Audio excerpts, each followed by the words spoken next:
আপনারা দেখছেন বার্তা এক নজর। প্রকাশ্য দিবালোকে রাস্তা থেকে এক ব্যবসায়ীর 7 বছরের মেয়েকে অপহরণ করল দুষ্কৃতীরা।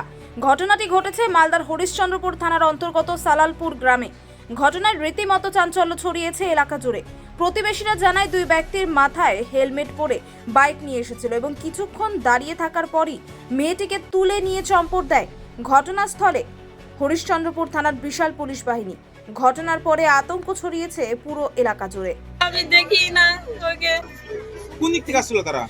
ওদিকে গেছিল, ওদিকে কোথায়? বাড়ির বাইরে? বাড়ির বাইরে গেছিল, ওখানে দিঘিটার কাছে গেছিল, ওখান থেকে চলে গেল। কতজন ছিল অপহরণকারীরা? আমি যা দেখি না, দুজন ছিল বলে। চাদর পরা ছিল লোকটা, দুটো লম্বা করে মোটা করে লোকটা ছিল। কি নিয়ে আসছিল তারা? বাইক নিয়ে এসেছিল। আচ্ছা, আপনার মেয়ের বয়স কত ছিল? আপনাদের 7 বছর ছিল। কি অনুমান কি করছেন? কোনো কিছু অনুমান করছেন যে ঘোরাফেরা এরকম করে করছিল আগে থেকে?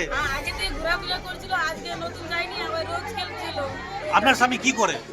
বিজনেস করে, চুলের বিজনেস করে। কোথায় থাকছে আপনার স্বামী? এখানে গ্রামে আছে, ও যায়নি বাইরে। না, এর আগে কি কোনো আমরা তো হুমকি দিয়েছিল, টাকা পয়সা দাবি করেছিল? না না, কিছু বলেনি। তাহলে হঠাৎ করে এই সিদ্ধান্ত, তাহলে হঠাৎ করে কেন এই আপনার মেয়েকে অপহরণ করে নিয়ে গেল?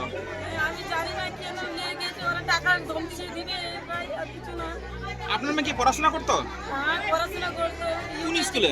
এখানে সানির স্কুলে পড়াশোনা করছিল। কোন ক্লাসে পড়ছে? ইউকেজি করছিল। আর আপনার কোলে কি বাচ্চারা ছিল? না, কলে ছিল না, এখন খেলতে গেল। খেলতে গেল। কি নাম বাচ্চারা, কি নাম? আফরোজা খাতুন। আর আপনার নাম? মালা বিবি। আপনি কে হলেন? মা আমি।